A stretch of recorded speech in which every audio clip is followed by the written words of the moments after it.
صحابہ کرام کی ٹریننگ ڈائریکٹ پیارے آقا علیہ الصلوۃ والسلام نے کی۔ اب سوچیے تو صحیح کہ صحابہ کرام کی ٹریننگ کیسے ہوئی۔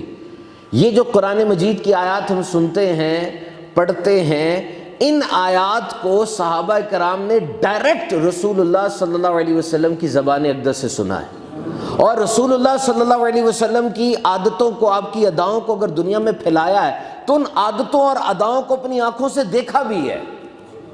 مصدقہ ترین اور موسٹ کریڈیبل پرسنالٹیز ہیں یہ۔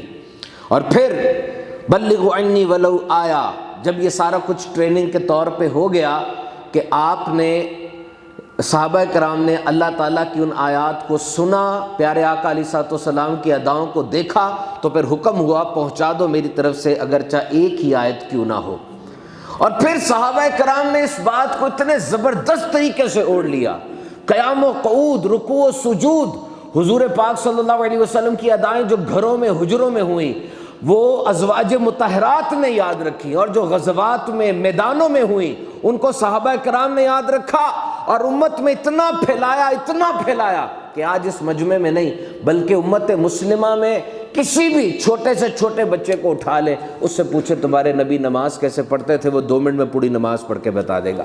اسی لیے تو میرے آقا نے فرمایا، دیکھو کتنی پیاری بات ہے، یہ چھوٹی سی بات لیکن کتنی شاندار مثال دی میرے آقا نے۔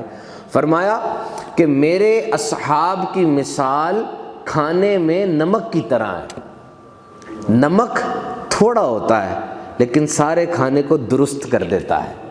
اسی طریقے سے صحابہ تھوڑی تعداد میں ہے لیکن پوری امت کی اصلاح انہی کے ذریعے ہونی ہے۔ کیا شان ہے میرے صحابہ کی۔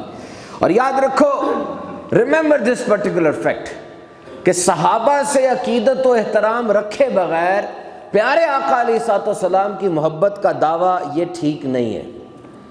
صحابہ کرام سے عقیدت و محبت رکھنا یہ بڑا ضروری ہے۔ ترمذی شریف کی حدیث ہے، میرے آقا نے فرمایا جس نے ان لوگوں سے محبت کی اس نے مجھ سے محبت کی، اور جس نے ان سے بغض رکھا اس نے مجھ سے بغض رکھا، اور جس نے مجھ سے بغض رکھا اس نے اللہ کو ایذا دی، اور جس نے اللہ کو ایذا دی خداوند قہار اس کو اپنے قہر و غضب میں گرفتار فرمائے گا۔ صحابہ کرام کی زندگی کو پرپز مل گیا۔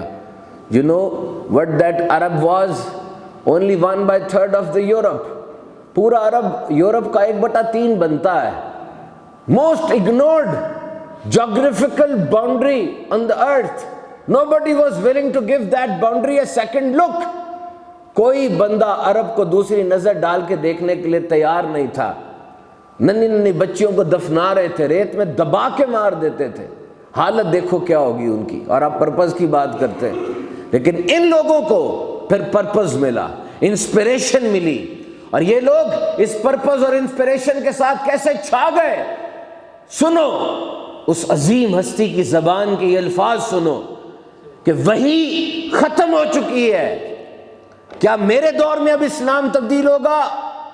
خدا کی قسم، جو زکوٰۃ یہ رسول اللہ صلی اللہ تعالیٰ علیہ وسلم کے دور میں دیا کرتے تھے، اگر اس زکوٰۃ سے ایک رسی بھی کم دی میں ان کے خلاف جہاد کروں گا۔ What is this? This is purpose, this is inspiration۔ اور کیا چیز اس عظیم ہستی کو اس کی طرف لے کر گئی کہ عمر فاروق اعظم فرماتے ہیں کہ میں نے جب سنے یہ الفاظ تو مجھے محسوس ہوا کہ اللہ تعالیٰ نے ان کے دل میں کیسے ایمان کو جمع فرما دیا ہے۔